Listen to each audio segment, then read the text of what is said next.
하나님의 은혜가 오늘 예배에 참석한 성도 여러분들이 함께 하시기를 예수님의 이름으로 축복합니다. 우리가 합심하여 통성으로 기도했던 것처럼 나라 민족을 위해서 많이 기도할 때이고요. 특별히 우리 국가의 위정자에서부터 모든 국민들이 하나님을 경외하는 나라가 되어야 하겠습니다. 그러한 역사를 위해서 한국교회가 더욱더 깨어야 되겠고 기도의 중심에 서야 되겠습니다. 우리의 다니엘 기도에 돌아오는 화요일 11월 1일부터 시작이 됩니다. 21일까지 우리 개인적인 거룩한 체험과 은혜와 응답과 복 뿐만 아니라 이 나라 민족을 위해서 힘써 기도하는데 참여해 주시기를 주의 이름으로 권면합니다. 소요가 그치네 라고 사도행전 20장 1절에 말씀합니다. 이것은 에베소에서 아데미 신전 우상업자들이 바울의 전도로 사람들이 신전에서 발길을 끊고 하나님을 예배하자 자신들의 생기에 위협을 받게 되었죠.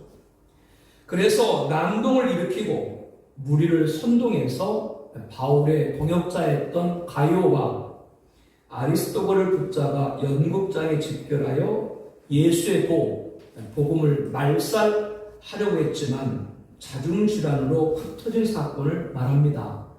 이 소요가 끝난 다음에 바울은 제자들을 불러 권면한 후에 작별하고 떠나 마게도나로 가니라.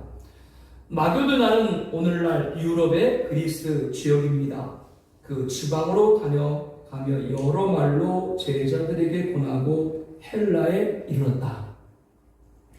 네아폴리, 빌립보, 데살로니가, 베레아, 아덴, 고린도까지 이전에 2차 전도 여행들을 두루다니면서 바울은 그들을 권면했고 석 달 동안 체류하면서 우리가 잘 알고 있는 말씀 로마서를 이때 기록한 것으로 보입니다. 그리고 배를 타고 수리아, 안디옥, 아시아죠. 다시 아시아로 가고자 할 그때 유대인들이 자기를 해하려고 공망으로 마게도나를 거쳐 다시 왔던 길로 돌아가기를 작정하게 됩니다. 바울과 아시아까지 함께 가는 자는 사도행전 20장 40절에 베레아 사람 브로의 아들 소바더와 데살로니가 사람 아리스타고와 세군도와 더베 사람 가이와 및 디모데와 아시아 사람 두기와 드로비모와 그들은 먼저 가서 드로아에서 바울을 기다렸다라고 하였습니다. 그리고 일행은 무교절 후에 유럽 빌립보에서 배로 떠나 닷새만에 아시아, 오늘날 터키 지역이죠. 드로아에 있는 그들이 가서 일주일을 머물게 되죠. 바울은 드로아에 있는 동안에 그 주간 첫날, 지금 주일입니다. 우리가 떡을 때려 하여 모였다. 주일 예배를 드린 것이죠. 전도 일정상 드로아에서 오랫동안 있을 수 없었던 바울이 이튿날 떠나고자 하여 그들에게 강론할세 좀 더 많은 말씀을 전하고자 바울이 말을 밤중까지 계속하였습니다. 바울의 설교를 듣고자 일행은 윗다락까지 등불을 많이 켰고 그곳에서 청종을 하였죠. 그런데 유두고라는 청년이 창에 걸터 앉아 있다가 깊이 졸더니 바울이 강론하기를 깊은 밤까지 더 오래 하며 졸음을 이기지 못하여 3층으로 떨어지거늘 일으키거니 죽었는지라. 아마도 바울은 윗다락에서 말씀을 전했고 유두고는 아래 다락 창에 걸터 앉아 말씀을 듣던 중에 사고가 발생한 겁니다. 오늘로 말하면 은혜를 받고자 준비한 집회에 사람이 죽는 큰 사고가 발생을 한 것이죠.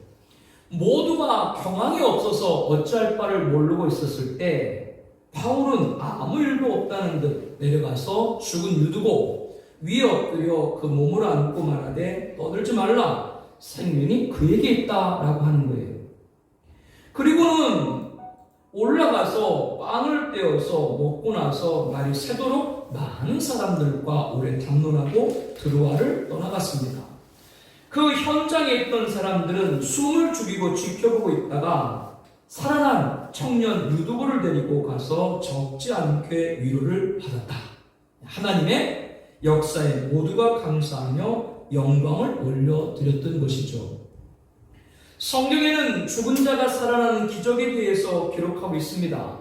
구약에서는 선지자 엘리야가 사렙다 가부의 아들, 그리고 엘리사가 수렘 여인의 아들을 살렸죠. 신약에서는 예수님께서 야이로의 딸 나인성 과부의 외아들, 그리고 나사로를 살렸습니다.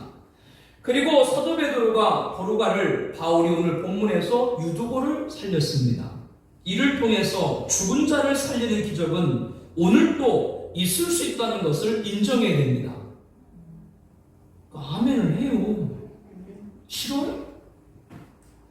그러나 구약의 많은 선자 가운데 엘리야와 엘리사, 신약의 많은 사도 가운데 베드로와 바울 4명을 통해서만 나타났다고 하는 것은 죽은 자를 살리는 기적을 모든 주의 종이 행할 수 있는 것으로 보편화시켜서는 안 된다라고 하는 거죠. 하나님의 특별한 개입하심이 있을 때 일어나는 기적입니다. 그때 그 역사를 통해서 하나님의 절대적 능력을 보여주심으로 하나님의 살아계심을 반박할 수 없게 하는 거죠. 오늘도 그와 같이 필요한 상황이 온다면 죽은 자도 살리는 기적이 나타날 겁니다. 그러나 지난 2000여 년 교회사 가운데 나타나지 않았다고 하는 것은 그러한 이유가 충족되지 못했기 때문입니다. 그러므로 사람들을 죽이고 살릴 수 있다. 주변에 보면 생사 이탈권을 주장하는 자들이 종종 있는데 그렇게 떠버리는 자들에게 미혹될 필요가 없습니다. 하나님이신 예수님 외에 엘리사, 엘리야, 그리고 베드로, 바울 그들이 자신이 죽은 자를 살릴 수 있다 그렇게 말한 적이 있나요? 없습니다. 단 그때 그 기적이 필요했기 때문에 하나님이 그들을 도구로 사용했을 뿐이죠. 우리는 나사로와 부자의 비유를 잘 알고 있습니다. 나사로는 죽은 후 낙원에 들어가 아브라함 품에 안겼지만 부자는 지옥에 떨어져 불꽃 가운데 괴로워했죠.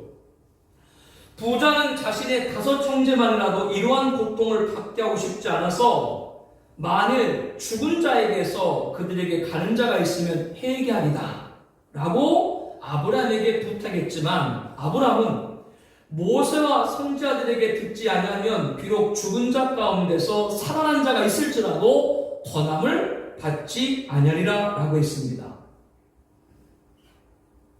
영상을 보신 분들도 계실 겁니다. 이태원의 조그만 4m 폭의 그 골목 내리막길에 10만 명이 모였어요. 위에서 어떤 일로 인해서 넘어지기 시작했고 격렬히 많은 사람이 큰 사고를 당했던 거죠. 그 비명과 살려달라는 외침을 우리는 보았습니다. 살아있는 지옥이죠. 눈으로 살아있는 지옥을 보는데 사람들이 지옥을 믿던가요?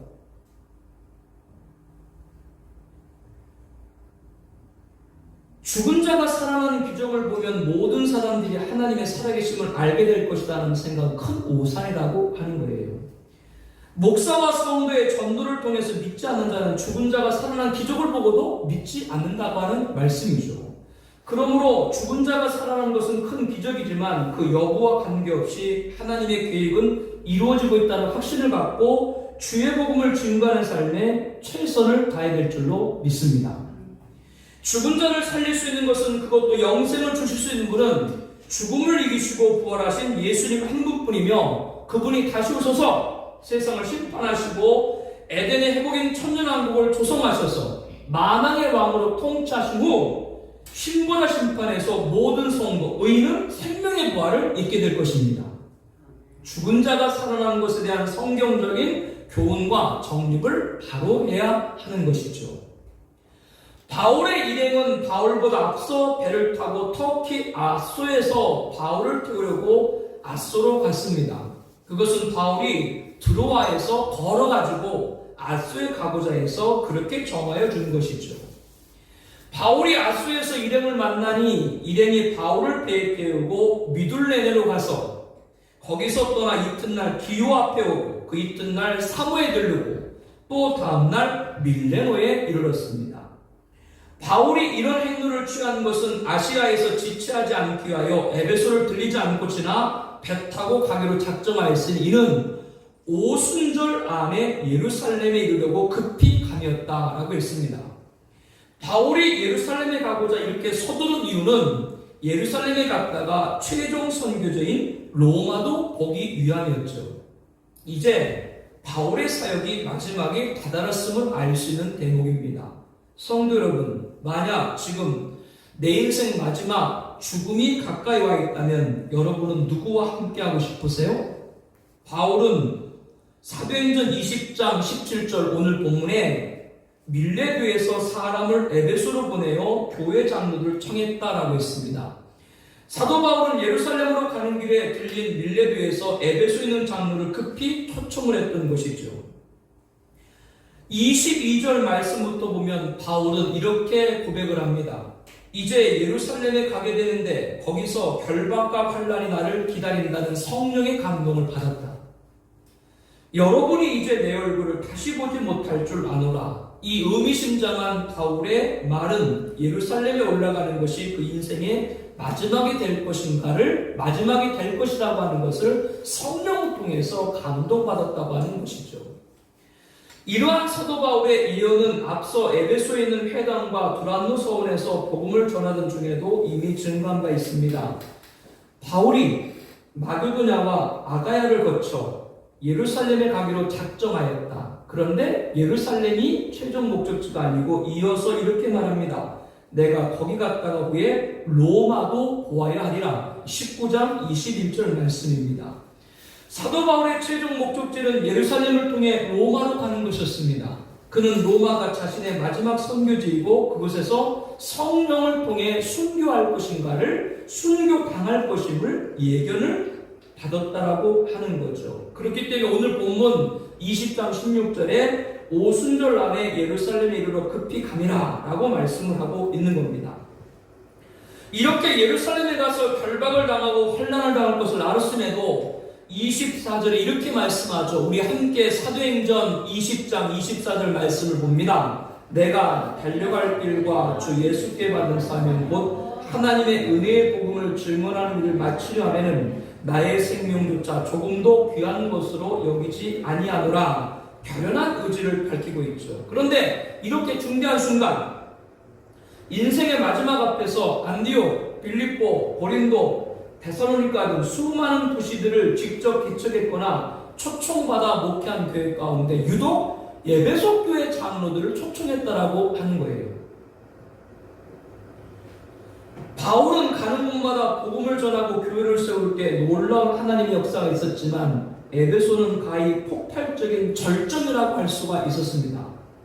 그가 에베소에서 사역하던 상황에 대해서 하나님의 바울의 손으로 놀라운 능력을 행하게 하시니라고 사도행전 19장 11절 말씀부터 기록이 되어 있죠. 심지어 사람들이 바울의 몸에서 손수건이나 앞치마를 가져다가 병든 사람에게 얹으면 그 병이 떠나가고 악기도 나갔다.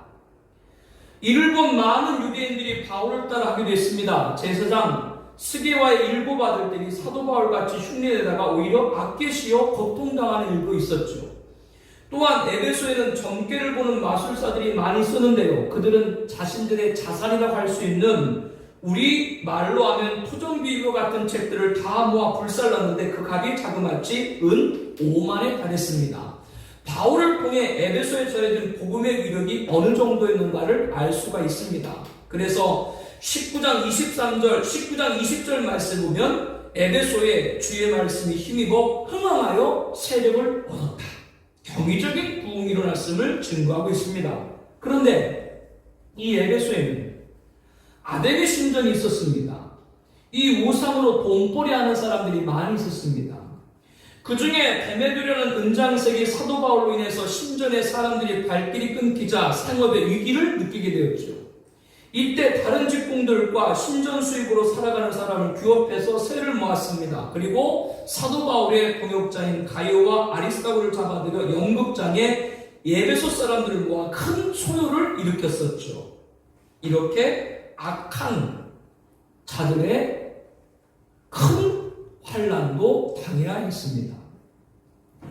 사도 바울은 죽음의 자리와 같았던 로마로 가기 위해 예루살렘에 떠나기 전 사역의 최고점에 있었던 에베소에서 함께한 동역자들, 바로 장로들과 마지막 시간을 함께하기를 원했던 것이죠. 그 이유가 뭐라고요? 거룩한 역사의 자리에 악한 자들의 방해도 거셌기 때문입니다. 그러한 것을 함께 했던 분들과 마지막을 보내고 싶었던 것이죠. 오늘 보면 사도행전 20장 28절 말씀이 와도 여러분은 자기를 위하여 또 온 양떼를 위하여 삼가라. 성령이 그들 가운데 여러분을 감독자로 삼고 하나님이 자기 피로 사신 교회를 보살피게 하셨느니라. 내가 떠난 후에 사나운 이리가 여러분에게 들어와서 그 양떼를 아끼지 아니하고 또한 여러분 중에서도 제자들을 끌어 자기를 따르게 하려고 어그러진 말을 하는 자들이 일어날 줄을 내가 아노라. 여기 말씀에도 보면 사나운 이 어그러진 말을 하는 자들, 이들이 다 누구예요? 바로 교회를 방해하는 자들이죠. 이렇게 위대한 역사와 커다란 고난을 함께한 에베소 장로들과 바울은 최종 사역지로 떠나기 전 함께 한 겁니다. 그리고 그들과 작별하면서 36절 말씀부터 보면 이렇게 기록을 합니다. 이 말을 한 후 무릎을 꿇고 모든 사람들과 함께 기도하니, 바울이 에베소 장로들과 함께 기도했다 그 말이죠. 다 크게 울며 바울의 목을 안고 입을 맞추고 다시 그 얼굴을 보지 못하리라 한 말로 말미암아 더욱 근심하고 배까지 그를 전송하리라. 이 애절한 말씀 속에서 에베소에서 3년 동안 얼마나 사도 바울과 장로들에게 귀중한 시간이었는지를 알 수 있게 합니다. 그러므로 본문 사도행전 20장을 살펴보는 것은 매우 중요합니다. 사도 바울이 에베소에서 목회를 회고하는 고별 담화이기 때문이죠. 그렇게 이 말씀은 에베소 한 교회만 적용되는 것이 아니라 사도 바울의 전생을 통한 사역, 나아가 오늘 모든 교회에서 사역의 표본이 되기에 충분한 겁니다. 사도 바울은 고별 담화를 통해서 18절에 이렇게 말합니다. 첫날부터 지금까지 내가 항상 여러분 가운데서 어떻게 행했는지를 여러분도 아는 바니. 바울이 에베소에서 어떤 것을 행했는가요? 오늘 보면 19절에 이렇게 말합니다. 가장 첫 번째로 먼저 모든 겸손이다 라고 말씀합니다. 앞서 사도 바울이 에베소에서 목회하는 것은 지금까지 그 어떤 것보다 사역의 절정이었다고 말씀드렸습니다. 하나님이 얼마나 크게 역사했는지 그의 손수건만 가져다가 병자 환부에 갖다 대면 실순지 나았고 악령 들려 고통하는 자의 몸에도 보면 귀신이 떠나갔죠. 이러한 큰 능력이 나타났을 때 내가 죄인 예수다 그렇게 말 한마디만 하면 수많은 사람들이 추종하고 떠벌었을 것입니다. 자신이 그렇게 말하지 않아도 주변의 많은 사람들이 그를 신격화하려고 했었죠. 신격하려고 했을 겁니다. 한국 교회사의 시작에서부터 오늘까지 보아도 그런 자들이 많이 있죠. 전도관의 박태선, 통일교회 문선명에서도 시작해서 JNS의 정명석, 하나님교회의 안상호와 장길자, 신천지 예수교 증거장로 성전의 이만희까지 소득하지 않습니까? 그러나 사도 바울은 모든 것에 겸손했습니다. 바꿔 말하면 어떠한 유혹에도 흔들리지 않았던 거죠. 오늘 말씀에 예언한 대로 사도 바울이 마지막 사역지 로마에서 죄인의 신분으로 구금을 당하게 됩니다. 이때 옥중에서 에베소 교회에 편지를 썼죠. 이 편지에서 그가 마지막까지 교만하지 않고 겸손할 수 있었던 이유를 우리가 알 수 있습니다. 우리 함께 에베소 3장 7절 8절 말씀을 보겠습니다. 이 복음을 위하여 그의 능력이 역사하는 대로 내게 주신 하나님의 은혜의 선물을 따라 내가 일꾼이 되었노라. 모든 성도 중에 지극히 작은 자보다 더 작은 나에게 이 은혜를 주신 것은 측량할 수 없는 그리스도의 풍성함을 이방인에게 전하게 하시고, 사도 바울에게는 항상 하나님 은혜에 대한 감격이 있었습니다. 우리가 잘 아는 것처럼 그는 스데반 집사가 순교할 때 죽임이 마땅하다며 증인을 섰던 사람이죠. 예수 믿는 자를 잡아 옥에 가두고 교회를 잔멸했던 자였습니다. 그러한 자신을 친히 만나주신 예수님 은혜에 항상 감격했습니다. 그러므로 자신을 통해 아무리 큰 기적이 행해졌어도 나는 성도 중에 지극히 작은 자보다 더 작은 자인데 하나님이 붙잡아 사용했다라는 고백이 있었습니다. 그러므로 능력 있는 사역을 감당하면서도 그 결과에 도취되지 않고 모든 겸손으로 행했다라고 하는 거죠. 오늘 본문은 사도 바울의 에베소에서 행한 사역의 회고이자 죽음의 자리에서 장로를 전한 고별당하라고 말씀드렸습니다. 그러므로 이 말씀은 에베소 교회뿐 아니라 시대를 건너 오늘의 교회까지 모든 성도 섬김의 표범이 된다고 말씀을 드렸습니다. 사랑하는 청아비전교회 성도 여러분, 우리 모두 겸손으로 교회를 섬기시다. 교회를 섬기면서 하나님께 드린 헌신이 사람들 앞에 드러날 때가 있습니다. 그러면 주변 사람들로부터 칭찬을 받을 수 있습니다. 그럴 때 그래도 나 정도 인품과 성격과 신앙이 되니까 섬기자라는 교만은 올무에 걸려 넘어져 교만은 패망의 선봉의 말씀같이 패망의 선봉에 이를 수밖에 없다는 말씀을 기억해야 됩니다. 이 모든 것이 하나님의 은혜지. 지극히 작은 자보다 더 작은 나에게 교회를 섬길 수 있게 해줬으니 감사합니다. 그런 고백으로 감당할 수 있는 성도님 되시기를 바랍니다. 사도 바울이 두 번째 한 것은 눈물이라고 19절에 말씀을 하고 있습니다. 한국교회는 오래전부터 눈물을 잃어버렸다라는 말을 많이 하고 있습니다. 우리는 교회를 섬긴다고 하면서 얼마나 울었는가를 한 번쯤 생각해 봐야 됩니다. 서로 울었다고 할지라도 내 눈물이 어떤 눈물인지 진지하게 돌아봐야 됩니다. 여러분, 교회를 위해서 울어본 적이 있긴 해요? 눈물에 고유한 영역이 있습니다. 만일 우는 것은 무조건 저주요 슬픔 무조건 부정되을 것을만 알고 있다면 중요한 것 하나가 빠져버린 인생의 사실을 기억해야 됩니다. 아랍 속담에 햇빛만 쏟아지는 곳은 사막이 된다는 말이 있습니다. 중동 그곳은 비가 오지 않고 햇빛만 비치기 때문에 사막이 되기 때문에 그런 속담이 생긴 것 같아요. 이것은 인생에서도 진리입니다. 비가 와야 됩니다. 검은 구름이 하늘을 덮고 비가 쏟아질 때 생명의 환희가 일어나기 때문이죠. 인생도 그와 같죠. 눈물이 없는 인생은 사막 같습니다. 눈물이 없으면 웃음 그 자체도 하나의 광대 노릇에 지나지 않습니다. 이 사실을 깊이 깨달은 사람은 인생을 아는 사람이죠. 이와 마찬가지로 신앙생활에서도 눈물과 애통이 차지하는 비중은 절대적이라고 할 수 있습니다. 애통이 우리 신앙을 본질로 향하게 만듭니다. 눈물이 우리 믿음을 본질로 인도합니다. 눈물이 보인 눈에 십자가 예수님 보입니다. 젖은 눈에 부활의 예수님의 영광이 보입니다. 애통하는 심령 속에 우리를 찾아오시는 예수 그리스도의 발걸음 소리가 들립니다.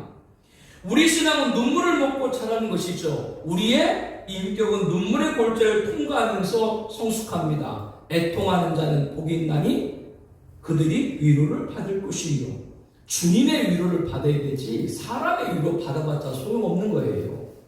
주님을 위해서 울 때, 주님의 뜻을 위해서 울 때, 주님의 말씀을 살려고 몸부림치고 울 때 주님의 위로하심이 있기를 바랍니다.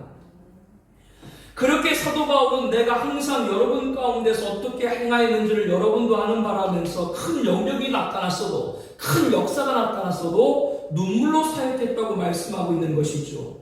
누가 울며 매달리면서 신앙생활 하려고 하냐? 그런 말은 마귀 소리예요. 뭘 모르니까 그따위 얘기하고 앉았어요.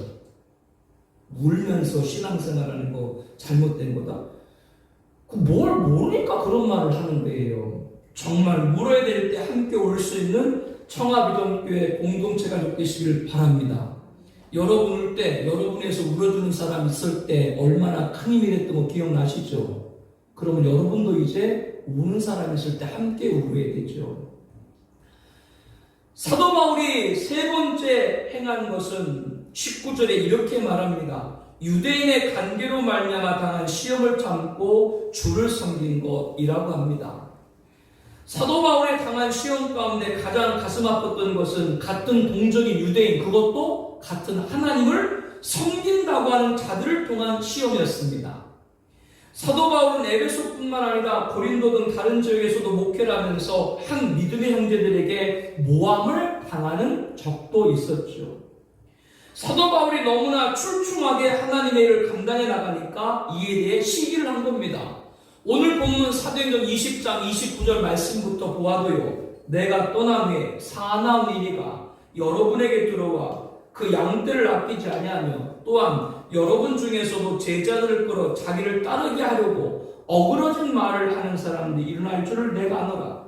자기를 따르게 하려고 자기 사람 만들게 하려고 어그러진 말, 복음이 아닌 걸 번지시켜서 사람들을 시험케 한다라고 하는 거죠. 이단의 계략을 경계하고 있습니다.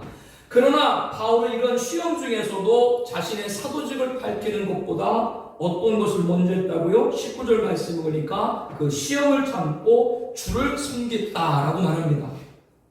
시험은 누구나 당하게 되어 있습니다. 청하비전교회가 청산교회가 아니고 지상교회 이상 신앙생활하면서 시험을 당하지 않을 수가 없습니다. 교회는 연약한 죄인들이 모인 곳이기 때문이죠. 예수 믿고 의인이 되었어도 성숙의 과정 동안 허물을 벗듯 숱한 부족함이 드러나게 됩니다. 그로 인해서 다른 성도에게 시험이 될 수가 있는 것이죠. 그러나 사도 바울은 사람이 감당할 시험밖에는 너희가 당한 것이 없나니 오직 하나님을 믿고사 너희가 감당하지 못할 시험당함을 허락하지 아니하시고 시험당할 즈음에 또한 피할 길을 내사 너희로 능히 감당하게 하시느니라. 그러므로 어떤 관계 시험에도 참고 주를 섬기셨던 것입니다. 이것이 경외입니다. 저는 이것을 경외라고 말씀드리고 싶어요. 하나님을 경외하는 거 함부로 쓰면 안 돼요. 어떤 시험 가운데도 주님을 믿는 것이 바로 경외인 것이죠. 사랑하는 청아들께 성도 여러분, 이러한 각오로 교회를 섬기시기를 바랍니다. 사도 바울이 네 번째 행한 것에 관해서 20절에 이렇게 말합니다. 유익한 것은 무엇이든지 공중 앞에서나 각 집에서나 꺼리낌 없이 여러분에게 전하여 가르치고 유대인과 헬라인들에게 하나님께 대한 회개와 우리 주 예수 그리스도에 대한 믿음을 증언하는 것이다. 이 말씀을 한마디로 정리하면 열정입니다. 20절에 유익한 것이란 21절 후반에 믿음을 증언한 것은 복음을 말합니다. 복음만큼 우리에게 유익한 것이 어디 있겠어요? 사도 바울은 복음을 증거하는데 어떻게 증거했어요? 20절 말씀 보니까 공중 앞에서나 많은 사람들 앞에서든지 각 집에서나 집집마다 유대인과 헬라인 어떠한 동족이든 외인이든 신분과 남녀노소 식자 무식자 부한자 비난자 누구이든지 가리지 않고 전했다라고 하는 겁니다. 그렇기에 26절에 이렇게 말하고 있죠. 그러므로 오늘 여러분에게 증언하거니와 모든 사람 피에 대하여 내가 깨끗하니 이는 내가 꺼리지 않고 하나님의 뜻을 다 여러분에게 전하였습니다. 이 말씀은 나는 너희들에게 최선을 다해 쉬지 않고 열심히 복음을 전하였으니 이제 너희들이 서로 구원을 받지 못하고 멸망받는다고 해도 나의 책임이 아니다. 나는 꺼리낄 것 없이 에베소에서 행할 내 사명을 다 했기 때문이다라고 말하고 있는 겁니다. 이것은 오만의 소리가 아니라 충성을 다해 후회 없는 삶을 살았다라고 하는 표현을 하고 있는 것이죠.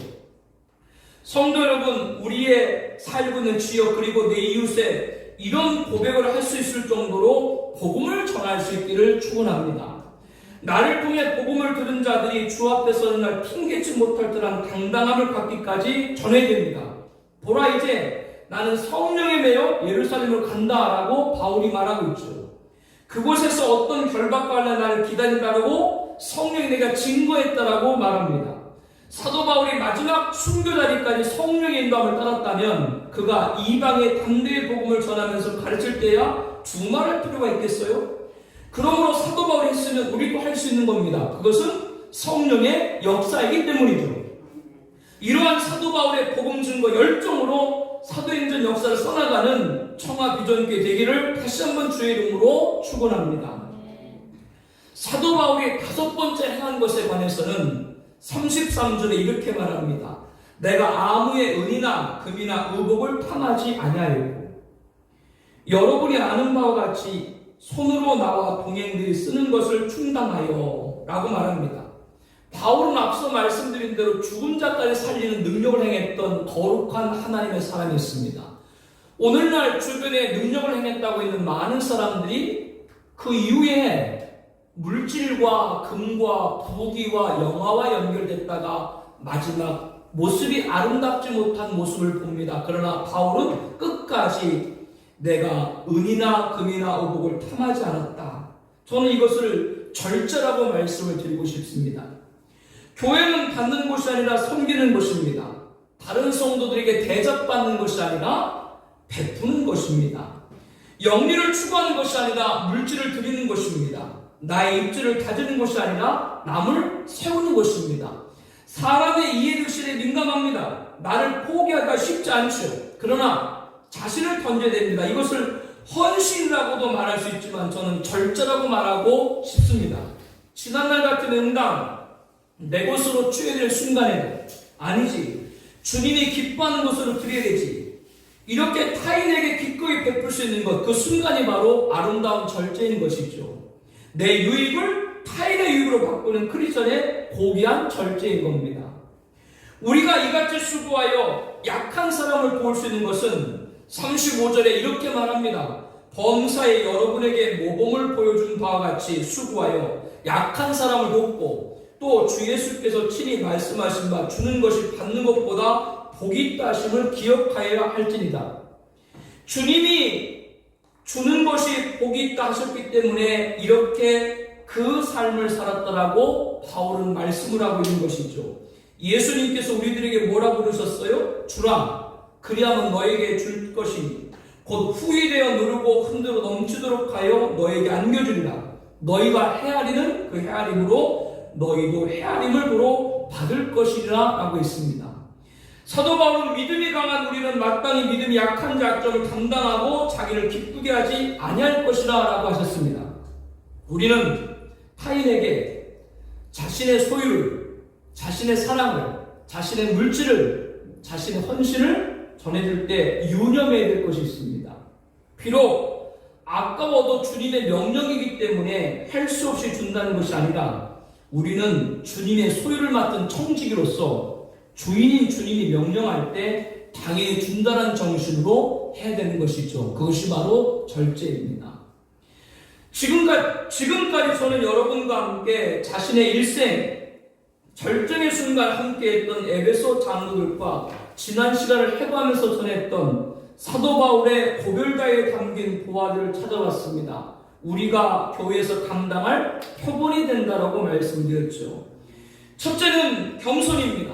둘째는 눈물입니다. 셋째는 시험을 참고 주를 섬기는 경애입니다.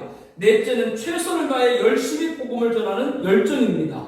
다섯째는 지난날 내 이익을 앞세우던 것을 타인에게 돌리는 절제였습니다. 이상의 5가지를 살펴보면서 이 정도는 아무나는 아니겠지만 어느 정도 신앙이면 할 수 있는 것 아닌가 생각할 수 있습니다.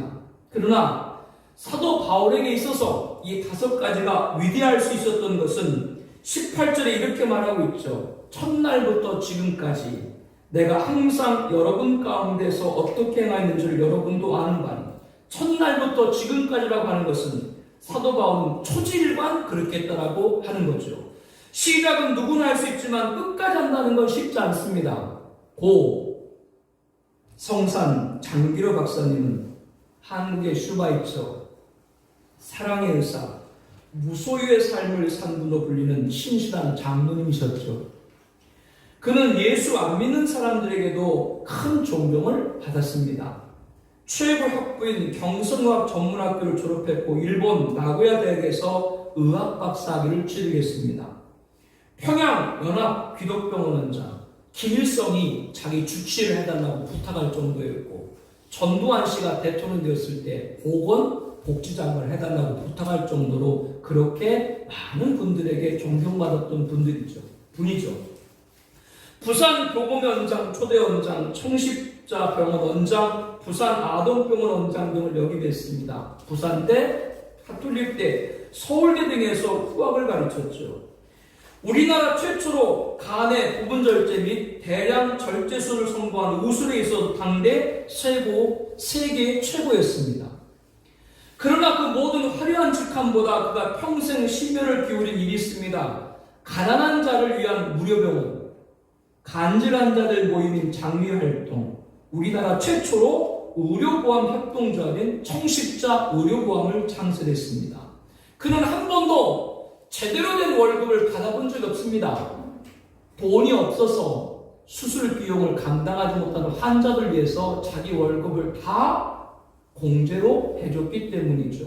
그리고 자기 월급도 없어가지고 환자들 수술비를 감당하지 못할 때는 몰래 환자한테 찾아가서 오늘 밤 몇 시쯤에 내가 병원 문을 열어놓을 테니까 몰래 도망가세요. 그렇게 말할 정도로 이 박사님은 일생을 살았어요.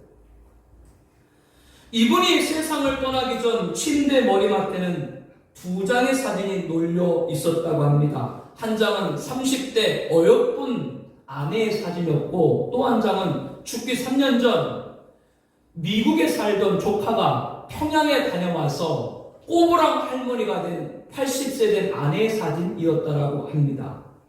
6.25 전쟁 월남할 때 데리고 온 둘째 아들 하나를 키우면서 북에 남겨둔 아내와 5잔을 위해 기도하면서 재혼하지 않고 평생 홀로 사셨죠.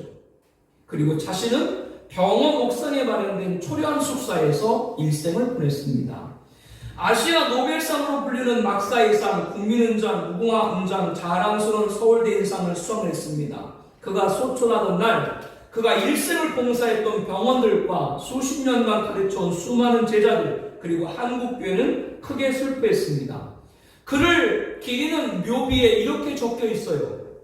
1909년 평북 옹천에서 태어나고 1995년 서울에서 소천한 의학박사 장기교.